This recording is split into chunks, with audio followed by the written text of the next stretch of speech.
Bienvenidos a este episodio que será viral. Con la presión que está metiendo el gobierno de Donald Trump a Cuba, ¿está por caer el régimen en ese país o todo quedará en una especie de simulación como lo que sucedió en Venezuela, en donde fue detenido Nicolás Maduro, pero quedó todo su equipo al frente del gobierno luego de una serie de pactos y negociaciones con Donald Trump?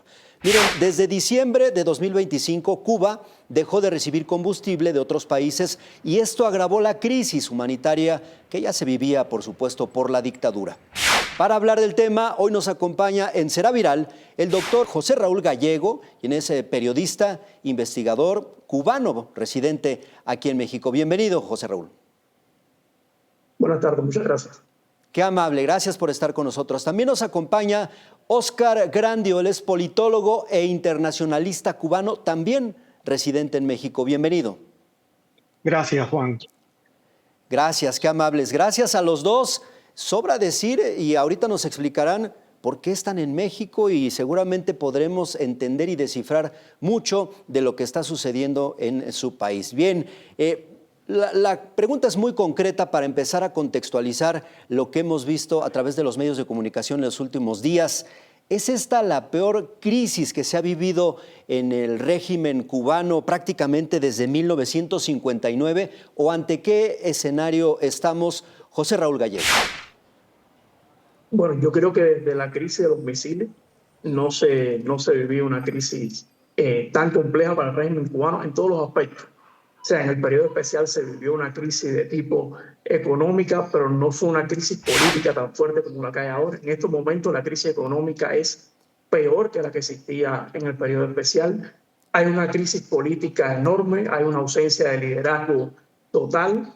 Y a nivel social, pues estamos viendo en estos momentos en Cuba, ya desde los últimos años, unos niveles de protesta que no se veían anteriormente. O sea, protestas que ya no solamente son salir a la calle a pedir luz, a pedir comida, son protestas que una constante es que se está diciendo libertad abajo del comunismo y que hace unos días pues llegaron al epítome de lo que pasó en la ciudad de Moroncio de Ávila, que tomaron una sede del Partido Comunista y le dieron candela.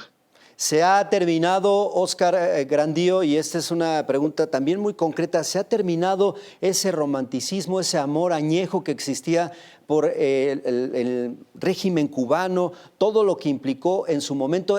¿Hay ahora un relevo generacional en estas protestas, Óscar? Yo creo, Juan, para contestar tu pregunta, hay que entender que el régimen comunista cubano está en una crisis terminal, como dijo José Raúl.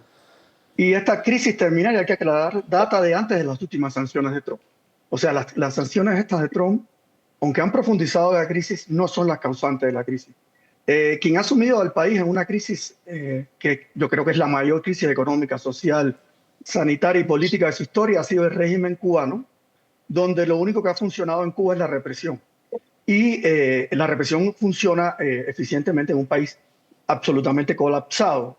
Y en este colapso la gente no tiene que comer, no tiene luz eléctrica, no tiene agua, las industrias están totalmente paralizadas, la agricultura está prácticamente paralizada. Es un país colapsado, por lo tanto la impopularidad de este régimen es enorme entre la población cubana que siente que este régimen no tiene mucho más que ofrecerle, porque hay que considerar que los regímenes totalitarios, como es el tipo cubano, que es un tipo de régimen leninista, en este tipo de regímenes, la violencia es un elemento fundamental, pero también la propaganda. Y en este sentido ya la propaganda del régimen con la población no funciona y yo pronostico que este estado terminal del régimen puede producir un colapso. Un colapso del cual ya hablan muchos analistas internacionales. Muchas gracias, Óscar. José Raúl Gallego, es momento de hacer a un lado el asunto de la ideología por parte de quienes aún se resisten a que se termine este periodo de tantos años en Cuba. Es momento de hacer a un lado esa ideología y yo no sé si están entre la espada y la pared de permanezco con la ideología o subsisto, porque ya esto ha rebasado cualquier asunto de apoyo a un gobierno y demás. Es vivir o morir prácticamente en este momento en Cuba. Juan, el tema del régimen cubano no es de ideología, o sea, es de subsistencia, de corrupción, de represión. son personas que están en el poder desde hace 67 años, que llegaron al poder por la fuerza y que sienten que ese país le pertenece, que ese país es de su familia. Por tanto, y durante esos 67 años controlan el país de manera omnímoda prácticamente, no tienen contraparte, son dueños de todo lo que hay en el país, disponen de los recursos del país a su antojo y han cometido una serie de violaciones de derechos humanos, muchas de ellas incluso constituyen crímenes de lesa humanidad que no prescriben y que saben que van a responder por ellas en algún momento. Por tanto, el tema de aferrarse al poder del régimen cubano no es solamente un tema de ideología, sino que va más allá. Es un tema, primero, de esa mentalidad que heredaron de Fidel Castro, de que Cuba les pertenece y que la disfrazaron de antiimperialismo y de nacionalismo, pero realmente es el poder de una familia. Y por otra parte, es el escudo y la manera que tienen ellos de protegerse, de responder en un futuro que posiblemente sea muy pronto, de todas las barbaridades y las violaciones de derechos han cometido en 67 años en el poder. Bien, muchas gracias, José Raúl Gallego. Ahora, ¿a dónde puede llevarnos todo esto? Porque estamos viendo ya el escenario en el cual se encuentra la crisis, hasta dónde ha llegado, pero ¿qué viene? O sea, yo sé que es difícil tener en este momento una bolita de cristal, Óscar Grandio, pero ¿realmente sí se podría perfilar la caída del régimen cubano? Juan, yo creo que aún en una situación de crisis terminal en el lado cubano, soy pesimista de que, en primer lugar, haya una negociación exitosa con los Estados Unidos para lograr una salida pactada del poder del castrismo en Cuba. Simplemente porque las élites castristas no tienen intención alguna de promover cambios mínimos que siquiera puedan conducir hacia un cambio ficticio que los mantenga en el poder bajo condiciones menos autoritarias. Y mucho menos, Juan, hay una voluntad de estas élites de conducir a Cuba hacia un proceso de transición, hacia un sistema más o menos democrático de tipo autoritario, con cambios económicos de cierto peso que serían instaurados bajo su control. Por lo tanto, Juan, yo creo que si se llega a producir un cambio de régimen, la agencia hacia ese cambio creo que está en manos de la desesperada población cubana, que debe conducir esta población a un escenario nada feliz para este régimen, que se puede traducir, Juan, en una explosión social que los barra del poder. Y esto que ya se está produciendo es un proceso, yo creo que es gradual, de aumento de las protestas sociales, como dijo José Raúl, en Cuba, que solo este mes se han contabilizado por organizaciones cubanas de derechos humanos como Cubalex más de 156 protestas grandes, que es impresionante para un país como Cuba. Sí, por supuesto, Óscar Grandio, y por supuesto lo que se busca en este acuerdo, más allá de los intereses políticos, es la parte humana. O sea, las escenas que estamos viendo en Cuba de verdad que estremecen. Nos hemos acostumbrado y hasta se ha romantizado esta Cuba en color sepia, en color blanco y negro y demás, de acuerdo a lo que les ha estado tocando vivir en los últimos años, pero estamos llegando a un punto extremo que de verdad preocupa desde el lado humanitario. José Raúl Gallego, me decía alguno de tus colegas hace algunos días, cubano también, lo que viene es un acuerdo entre diablos que no sabemos a dónde nos va a llevar, refiriéndose evidentemente a Díaz-Canel y a Donald Trump. ¿Qué podríamos esperar de este acuerdo entre las cúpulas? Sobre todo partiendo, por ejemplo, de Venezuela, tenían un interés muy claro, el petróleo, y no tuvieron empacho en decirlo de alguna manera. Para la gente que nos está viendo y que está tratando de entender este conflicto, José Raúl, ¿qué interés puede tener Estados Unidos en Cuba?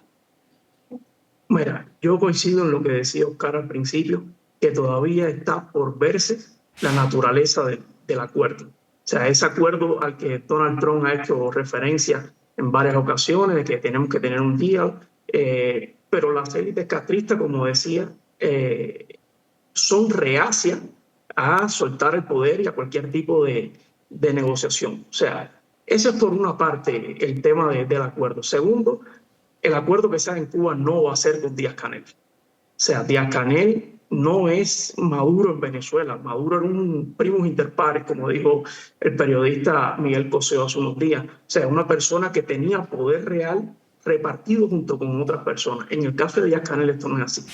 Díaz-Canel es un administrador de la familia Castro y es la familia Castro la única que tiene decisión en Cuba y la única que permitiría, o la única con la que se podría hacer algún tipo de acuerdo. Y aquí vienen unas cosas interesantes que no estaban en el caso de Venezuela, lo conversábamos el otro día con Oscar, y es que en la política norteamericana está codificado en leyes cómo puede ser un proceso de acuerdos y de transiciones con Cuba. O sea, está la ley Helburton, donde se aclara que tiene que haber elecciones libres, donde se aclara que tiene que haber liberación de presos políticos, donde se aclara que tiene que ser un gobierno sin Castro. Entonces, son un grupo de elementos que pautan de cierta manera para poder avanzar en cosas que le interesarían al régimen cubano, como es, por ejemplo, la eliminación de la sanción. Entonces, ¿qué le interesa a Estados Unidos de Cuba? Yo creo que el primer interés es un tema de seguridad nacional. O sea, el régimen cubano por 67 años se ha convertido en un factor de desestabilización de la región, exportando su modelo fallido, exportando revoluciones, penetrando gobiernos y penetrando movimientos sociales y generando olas migratorias, no solamente de Cuba, sino también de otros países de la región. Claro. Entonces yo creo que ese sería como el primer interés del gobierno norteamericano, y lo otro es la presencia de una gran cantidad de población cubana con poder de voto y con representación política dentro de las estructuras fundamentales norteamericanas, como son el Senado, el Congreso, y ahora tenemos un cubano-americano que es el secretario de Estado.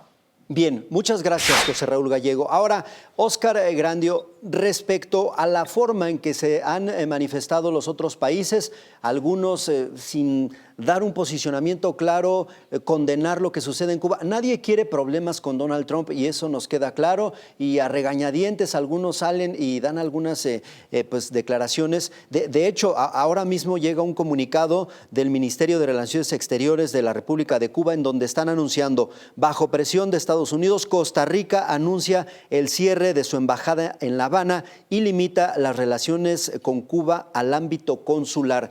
Los países van tomando decisiones y demás. ¿Qué te parece, Óscar Grandio, por lo menos aquí en América Latina, la manera en que los países, algunos se agazapan, otros en México ofrecen incluso hasta apoyo económico y demás?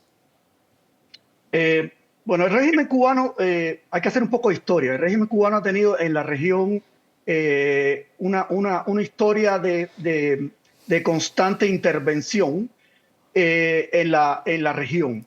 Y eso se ha traducido en la práctica en la injerencia cubana en muchos sistemas políticos regionales.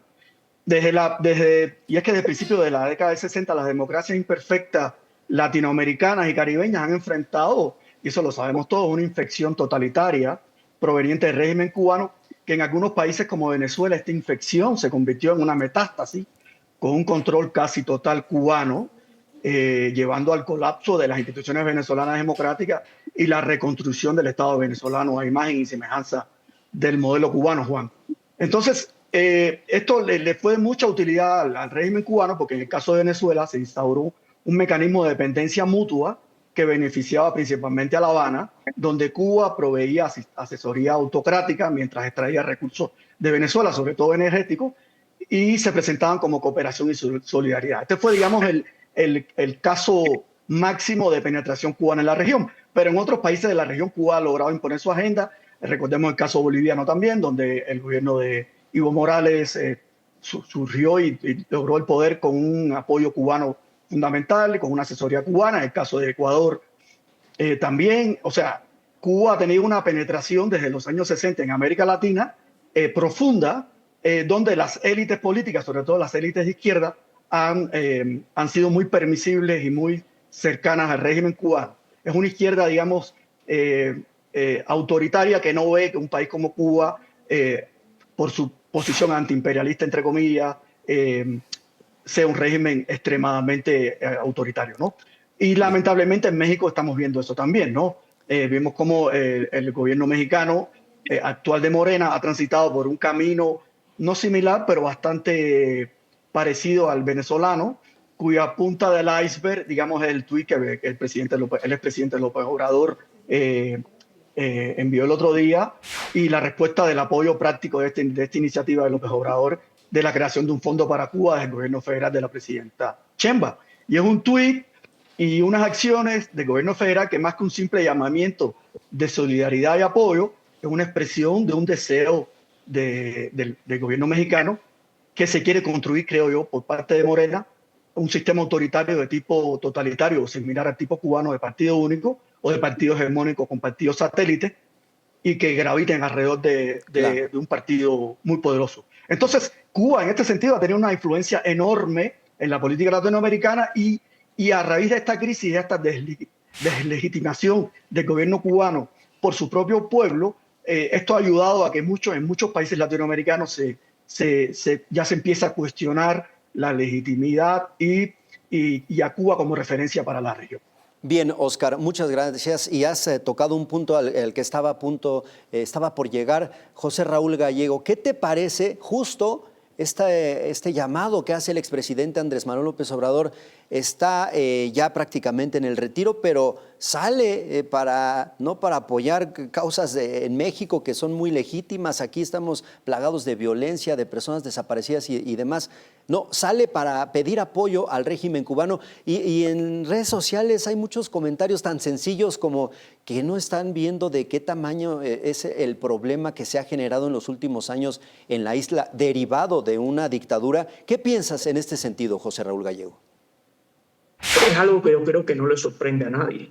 O sea, es consistente con la posición que mantuvo López Obrador, no solamente durante su sexenio, en el que decía que Cuba era una nomancia, mientras las personas en Cuba estaban sufriendo violaciones de derechos humanos terribles, cuando acogió a Díaz-Canel como un presidente legítimo, lo invitó a su toma de posesión. Entonces, es una posición que no por cuestionable, al menos para uno desde el punto de vista de una persona que quiere un cambio en su país, no sorprende, es lo que se esperaba. Es una posición que, ya le digo, al menos para los cubanos que queremos algún tipo de transformación en Cuba, no la consideramos correcta, porque realmente lo que se está tratando de mantener es un modelo totalitario que quien lo sufre es el pueblo cubano. O sea, esa historia hacia el exterior de la pequeña isla bloqueada, resistiendo al antiimperialismo, no es más que retórica para trasnochados. Tienen que preguntarle a los cubanos de Cuba, a los miles, a las decenas de miles de cubanos que están exiliados aquí en México, porque no pueden en su país tener una vida normal, si realmente quieren que se le dé apoyo al gobierno que nadie eligió, o que si el mejor apoyo que podría dar México y cualquier país del mundo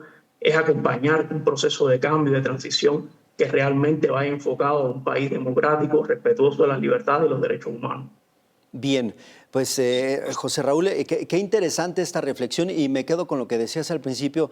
Pues sí, no nos sorprende, ¿no? Evidentemente este apoyo se había manifestado de diferentes maneras y lo que estamos viendo ahora pues es una más. Lo que sí sorprende es que salga específicamente el expresidente para un punto tan específico como esta colecta, ¿no? En fin, Oscar Grande, hablabas de diferentes pasajes en la historia y quiero referirme a lo que fue en su momento la perestroika con todos estos cambios y demás.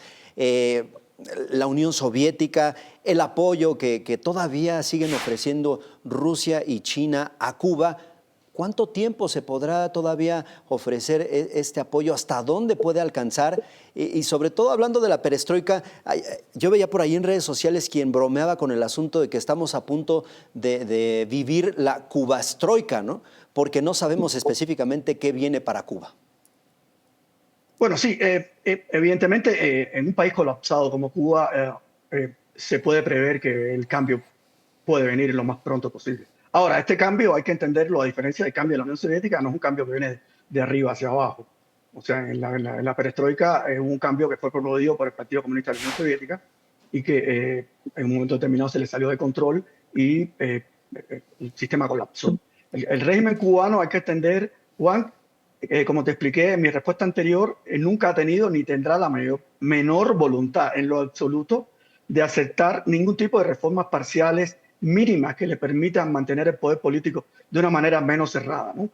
A diferencia de lo que hizo Gorbachev, que estuvieron dispuestos a flexibilizar el poder unímono del Partido Comunista de la Unión Soviética, esta gente, estos líderes cubanos no tienen en lo absoluto la menor intención de transformar el país. Lo que han hecho siempre es ofrecer medidas de apertura económica falsas y siempre la han ofrecido cuando el régimen está en un proceso de crisis que ellos sienten que es casi terminal, ¿no?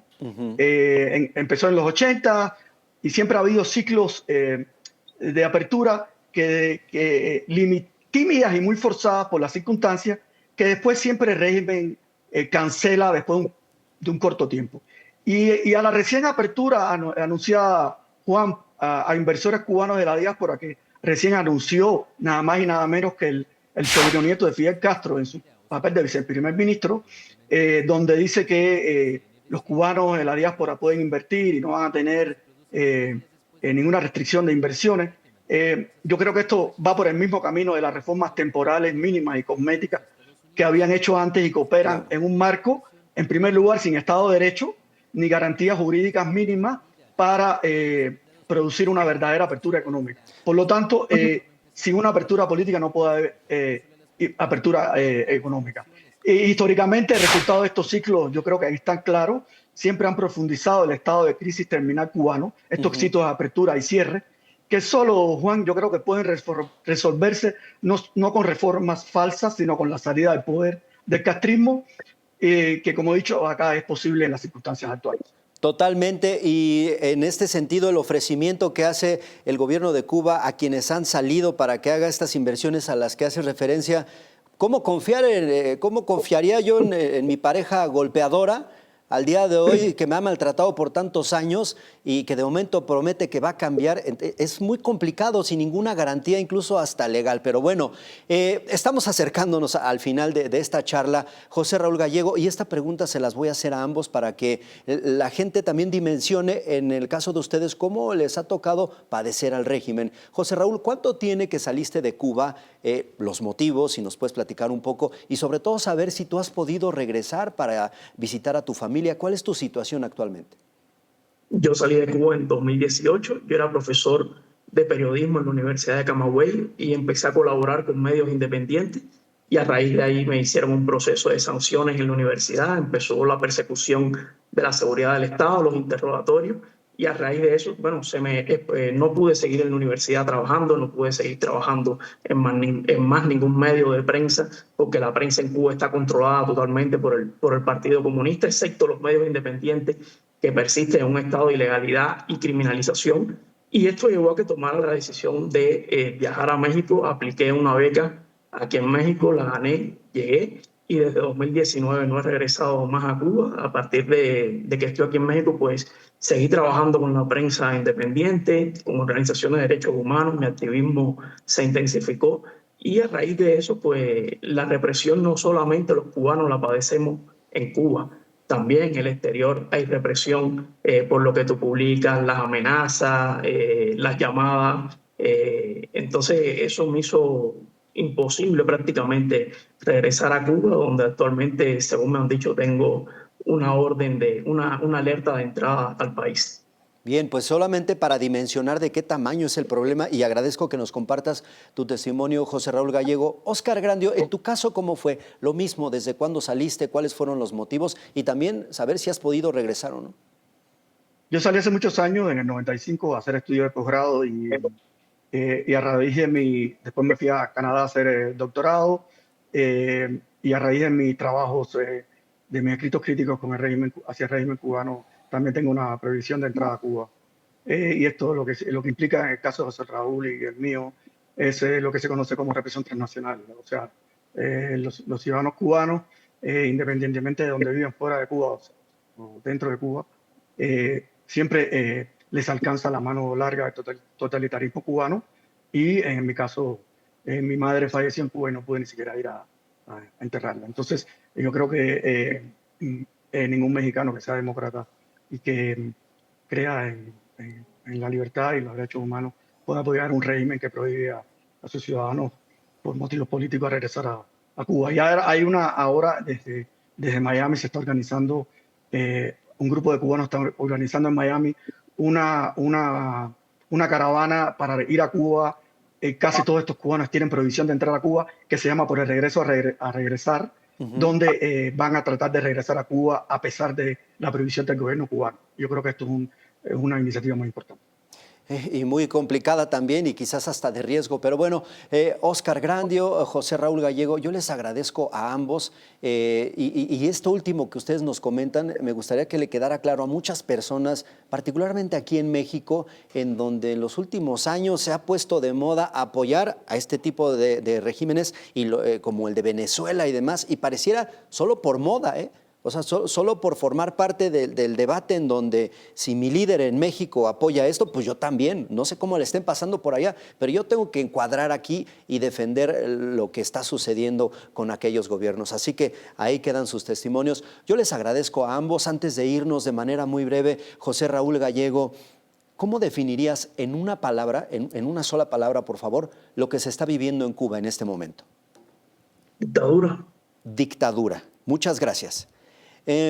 Óscar Grandio, ¿cómo lo definirías de acuerdo a lo que hemos escuchado, lo que puede suceder y la manera en que se está viviendo la crisis cada vez más aguda? Un régimen totalitario criminal. Régimen totalitario criminal, una dictadura tal cual. No hemos visto ningún cambio. Por supuesto que partiendo de esto, ojalá que pronto lo podamos ver y que sea real, que no sea una especie de simulación. Bueno, pues les agradezco a los dos. Llegamos al final de este episodio que será viral. Gracias al doctor José Raúl Gallegos, periodista e investigador cubano. Muchas gracias. Gracias a ti, Juan, por la invitación. Qué amable. También agradezco a Óscar Grandio, politólogo e internacionalista cubano, los dos actualmente residiendo en México, no necesariamente por gusto, sino también pues, por necesidad, de acuerdo a lo que se vive en su país. Gracias, Óscar. Gracias a ti. Con mucho gusto. Siempre bienvenidos a México. Les agradezco, pero sobre todo les agradezco a ustedes por haber llegado al final de este episodio que será viral.